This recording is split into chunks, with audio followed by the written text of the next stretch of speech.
Before the Marvel Cinematic Universe took over the world, there was another era, a forgotten age when heroes were drawn by hand and their voices echoed through grainy Saturday mornings.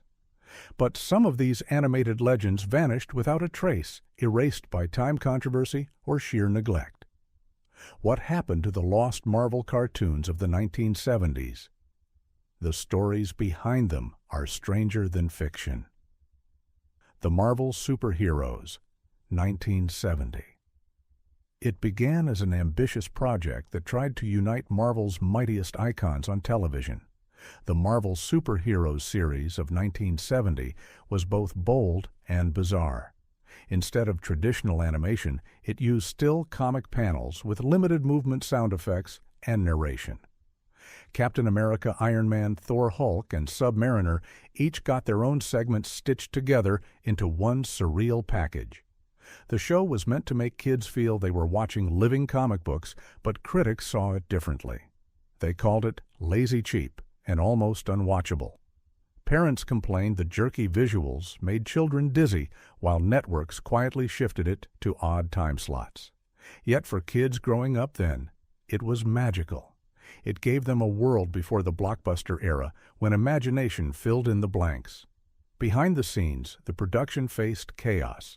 Budgets were microscopic, scripts were rushed, and Marvel itself had no control over how its heroes were portrayed. Some episodes even used reprinted comic dialogue, word for word, creating a strange echo between page and screen. Eventually, the show faded, disappearing from television schedules by the mid-70s. Bootleg VHS tapes kept it alive, and fans later rediscovered it online. Today, it stands as the awkward but brave ancestor of the Marvel Empire, a primitive relic that dared to dream big when technology had not yet caught up.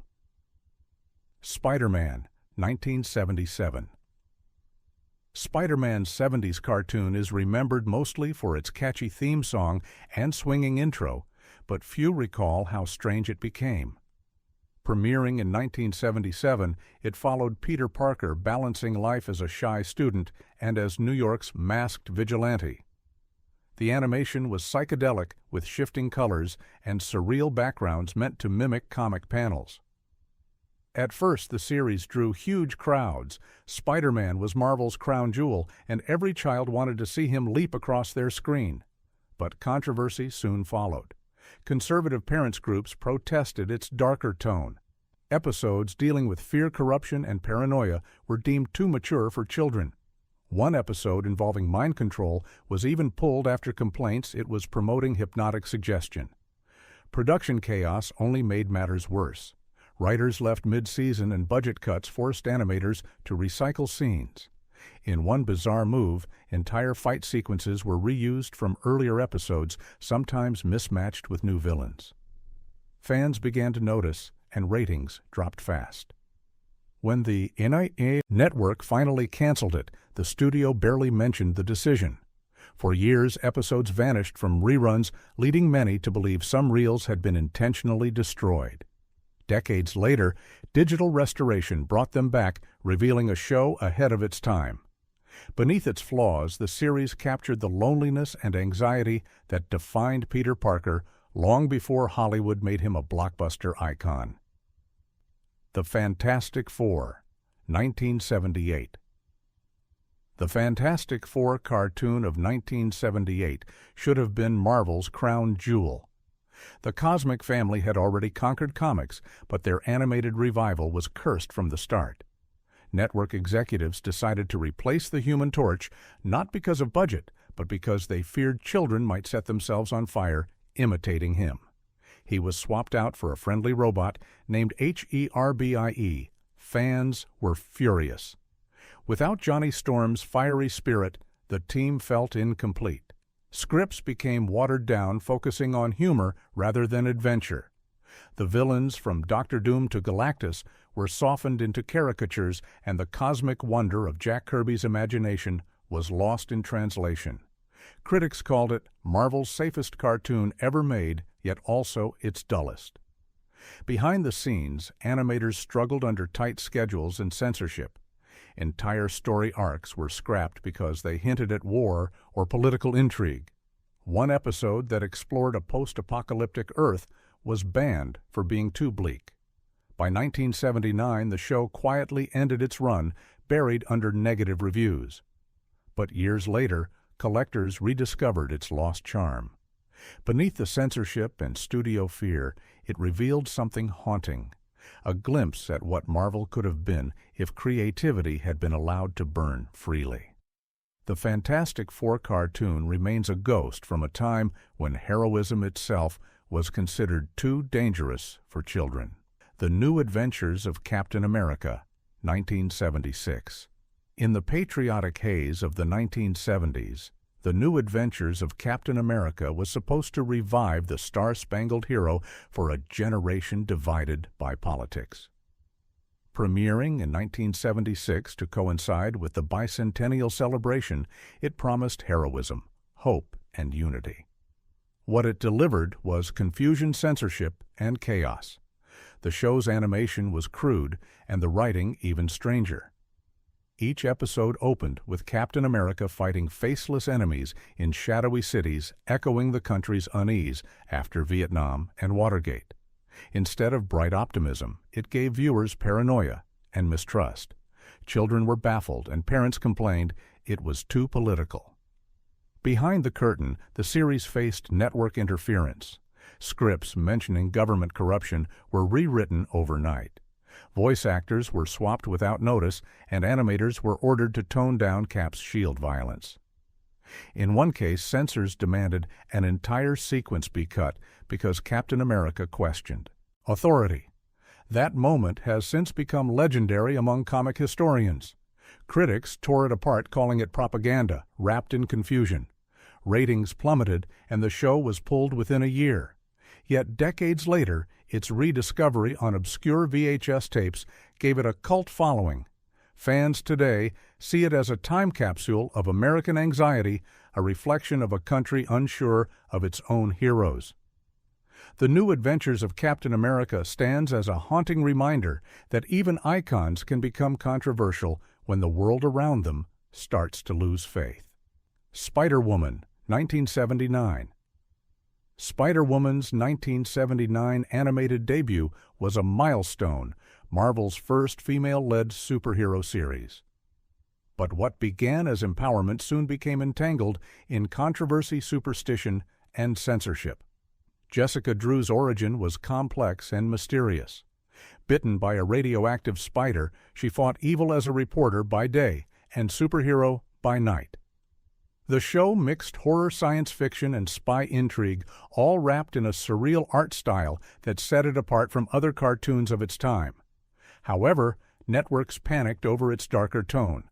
Episodes featured occult symbols, ancient curses, and even demonic villains, elements too intense for children's television. Religious groups demanded cancellation, calling it dangerous and unwholesome. One episode involving shape-shifting spirits was banned entirely for promoting witchcraft. Behind the scenes, animators and writers clashed constantly. Marvel wanted to keep Jessica's independence and maturity, while networks pushed for child-friendly humor. The creative tug-of-war drained morale. By the end of its single season, the show had lost its spark. When reruns quietly vanished in the early 80s, Spider-Woman seemed forgotten. But decades later, fans rediscovered her through digital restorations. Modern audiences found depth in its atmospheric storytelling and moody visuals. It was not a failure. It was ahead of its time. The Spider-Woman series remains a haunting echo of Marvel's attempt to give power and complexity to women long before Hollywood was ready. The Mighty Thor, 1972. Before the thunder of Chris Hemsworth, there was the forgotten thunder god of 1972. The Mighty Thor cartoon was meant to bring Norse mythology to Saturday mornings, but what audiences got was something stranger, more haunting, and far less heroic. The series reused artwork from classic comic panels, creating a hybrid between motion comic and traditional animation. Thor spoke in grand poetic language lifted straight from Jack Kirby's dialogue, and every swing of Mjolnir was followed by eerie thunder effects that rattled television speakers. For a brief moment, children loved it. They saw gods walking among mortals. But adults were not as amused. Complaints poured in, claiming the show promoted pagan ideas. Religious groups protested its depiction of Odin Loki and other deities as entertainment. One Southern network banned several episodes outright. Censors demanded edits to remove references to Ragnarok, calling it too apocalyptic for children. Behind the scenes, the budget was collapsing. Animators worked with reused cells, recycled backgrounds, and reused sound effects from other Marvel productions. Scripts were rewritten overnight to satisfy angry networks, leaving plots fragmented and confusing. The Mighty Thor cartoon vanished almost as quickly as it appeared. For years it existed only as whispers on fan forums and half-recorded VHS tapes traded at conventions. When it resurfaced decades later, viewers found a strange beauty in its flaws. It was mythic, raw, and ambitious, a glimpse into Marvel's early attempt to merge ancient legend with modern heroism. The thunder still echoes if you listen closely. Iron Man, 1971. Long before the billion-dollar franchise began, Iron Man had already taken flight on the small screen. The 1971 animated series portrayed Tony Stark not as a suave playboy, but as a tortured genius trapped inside his own machine. The tone was heavy, moody, and mechanical, with industrial sound design that gave the cartoon an eerie coldness. Initially, critics praised its daring maturity. But soon, controversy erupted. The show's themes of weapons manufacturing and political warfare struck too close to home during a decade marked by Vietnam and distrust in government. Some broadcasters pulled episodes for being unpatriotic. In one banned story, Iron Man refuses to sell arms to a corrupt government, a plot considered too real for children's television. Production chaos worsened everything. Animation frames lagged, dialogue was off-sync, and entire episodes aired out of order. At one point, the studio accidentally broadcast a rough cut filled with unfinished sketches. Audiences were confused and laughter turned to outrage. Despite its short life, the Iron Man series influenced future adaptations more than anyone realized. Its vision of Tony Stark as a broken man paved the way for later comic arcs and films. Though forgotten by the mainstream, this early Iron Man remains a haunting reflection of the 70s, a time when even cartoons questioned morality and power. The Submariner, 1970. The Submariner cartoon dove into darker waters than any other Marvel series of its era. Premiering in 1970, it told the story of Namor, the half-human prince of Atlantis, torn between the surface world and his underwater kingdom. Instead of light-hearted adventure, it was filled with tragedy, war, and ecological warnings far ahead of its time. At first, networks were thrilled to showcase something different. But as episodes aired, panic set in. Storylines involving pollution, nuclear testing, and humanity's destruction of oceans were seen as political statements. Environmental activists praised it, while corporations sponsoring the show demanded it be toned down. One episode titled "The Surface World Must Pay" was removed entirely after complaints from advertisers. Behind the scenes, the creators were exhausted. Marvel's tiny animation team struggled to capture underwater effects using hand-painted filters and primitive lighting techniques. Some frames required layering cellophane over the camera to simulate rippling waves. The result was eerie and beautiful, but it drove costs sky high. The show lasted barely one season before disappearing from syndication. But its influence lingers. Modern viewers see it as one of Marvel's first environmental parables, a tragic allegory hidden in children's programming. The Submariner cartoon may have sunk long ago, but its message still rises to the surface whenever the world faces the price of its own pollution. The Avengers, United. They Stand, 1977. Long before Marvel's heroes assembled on the big screen, there was a forgotten attempt to unite them on television. The Avengers united. They Stand of 1977 tried to bring Earth's mightiest heroes together, but the results were chaotic. The lineup was odd. Instead of Iron Man, Thor, or Hulk, the cartoon focused on lesser-known characters like Wasp, Ant-Man, Vision, and Black Panther. The reason was censorship fear. Networks claimed the heavy hitters were too violent or politically charged. Writers were forced to work around missing heroes, creating a fractured team dynamic. At first, the animation impressed audiences with bold colors and futuristic settings, but soon confusion set in. The tone shifted wildly from campy comedy to philosophical debates about leadership. Episodes were rewritten weekly as executives demanded more toys and fewer story arcs.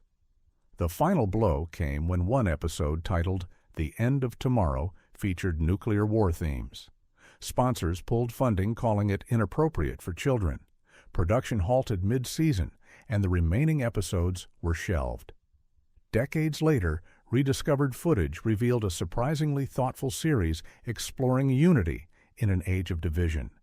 Though mocked in its day, The Avengers united. They Stand Now stands as an early warning that even heroes can be undone not by villains, but by the fear of controversy itself. Silver Surfer, 1978. Among all of Marvel's cosmic heroes, none embodied loneliness like the Silver Surfer. The 1978 animated series tried to capture that isolation through art and philosophy, rather than action and explosions. What emerged was too deep for the children's networks of its day and far too strange for advertisers. The story followed Norrin Radd, the man who sacrificed his freedom to serve the world-devouring Galactus. The animation was stunning for its era, filled with glowing space vistas and slow, meditative scenes of the surfer floating through silence. Each episode carried heavy narration about freedom and morality, turning the show into something closer to poetry than superhero fare. At first, critics praised it as visionary, but backlash soon followed. Parents complained that it was depressing and incomprehensible. One episode dared to question the existence of higher powers and was pulled immediately after airing. Religious organizations accused Marvel of blasphemy, and the studio received letters demanding its cancellation. Behind the scenes, chaos reigned. The animators wanted to tell a serialized epic, but the network demanded self-contained stories. When funding ran out midway through production, several episodes were completed without sound effects or music. They never aired. The Silver Surfer cartoon disappeared from syndication almost overnight. For decades, fans believed all copies lost until fragments resurfaced in private archives. Watching it now feels like witnessing the birth of modern cosmic storytelling. Its existential questions and bold imagery predated the philosophical tone of modern superhero cinema. It was a show too brilliant for its own time, and the silence it left behind feels just as haunting as its shimmering silver skies. The Defenders, 1976. The Defenders cartoon of 1976 united some of Marvel's strangest heroes, Dr. Strange, Hulk, and Namor, into one team of reluctant saviors. It should have been legendary. Instead, it became one of Marvel's most controversial and short-lived productions. The show was conceived as Marvel's answer to the Justice League. But from the start, it was plagued by creative tension. The network wanted a clean, heroic image, while the writers envisioned something darker. A team of broken outcasts battling supernatural horrors and cosmic forces. The tone was grim. The animation was shadowy and gothic. Episodes touched on themes of alienation and moral compromise. One banned episode titled The Shadow Dimension depicted Earth consumed by despair after humanity's collective sin. The imagery frightened test audiences. Executives panicked and demanded the series be reworked. The creative team refused, and several writers were fired. Production delays piled up. Budget cuts turned grand cosmic battles into static images narrated by voiceover. Critics mocked the show as a failure, but hidden within those limited frames were bold ideas about redemption and sacrifice.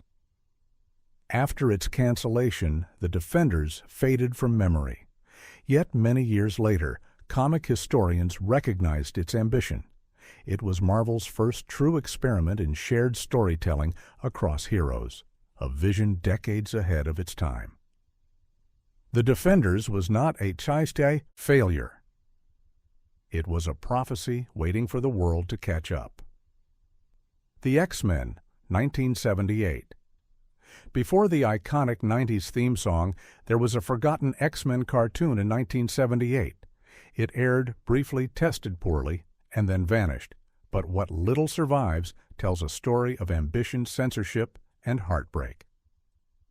The show introduced Professor Xavier Cyclops, Jean Grey Beast, and Wolverine in a world gripped by fear and prejudice. The animation style was gritty and realistic, emphasizing the mutants' outsider status. The writers tackled civil rights issues head-on, portraying bigotry and state oppression through metaphor. That honesty proved fatal. Censors claimed it was too political. One episode featuring mutant concentration camps was pulled before airing. Networks demanded that future episodes remove all references to discrimination or government abuse. The creators refused. The show was canceled before its full season even completed. Behind the scenes, the crew struggled to stay afloat. Voice actors were unpaid. Scripts were left unfinished. Most of the original reels were destroyed in storage fires, though rumors persist that a full pilot still exists in a private collection. When the 90s revival arrived, it borrowed heavily from this lost version. The dark tone, the moral complexity, the social commentary, all were seated here. The 1978 X-Men cartoon may be forgotten, but its DNA lives on in every adaptation that followed. It was the spark that lit Marvel's most human story of all, the struggle to belong. Captain Britain, 1979. The rarest Marvel cartoon of the decade was also its most mysterious. Captain Britain aired for a brief 3 months in 1979, exclusively on British television, before disappearing entirely. Few recordings remain, and what little survives paints a picture of a show too strange, too bold, and too political for its time. The series followed Brian Braddock, a scientist granted mystical powers by the ancient wizard Merlin to defend Britain from interdimensional threats. But unlike American superhero tales, this show mixed Arthurian legend with Cold War paranoia. Episodes dealt with espionage betrayal and the tension between myth and modernity. Audiences were divided. Some praised its intelligence, others called it confusing. Critics accused it of promoting nationalism, while others said it undermined it. In one particularly controversial episode, Captain Britain defied orders from his government to save foreign refugees, a storyline censored after only one broadcast. Behind the scenes, the situation was worse. Animation costs skyrocketed, and Marvel's British branch struggled with constant network interference.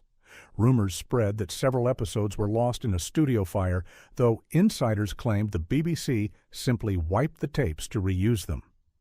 Today, Captain Britain stands as the crown jewel of lost Marvel history. Its fusion of legend politics and cosmic adventure predicted the darker superhero storytelling of the modern age. For decades it lay buried, but the whispers remain. That somewhere the full series still exists, waiting to be rediscovered by fans who remember when heroism was not about fame, but sacrifice. From forgotten gods to censored mutants, the lost Marvel cartoons of the 1970s tell stories of ambition crushed by fear and imagination, smothered by caution. Yet they remind us of a time when creativity dared to challenge convention. Which of these forgotten heroes deserves revival? Share your thoughts below and subscribe for more hidden history from the Marvel Vaults.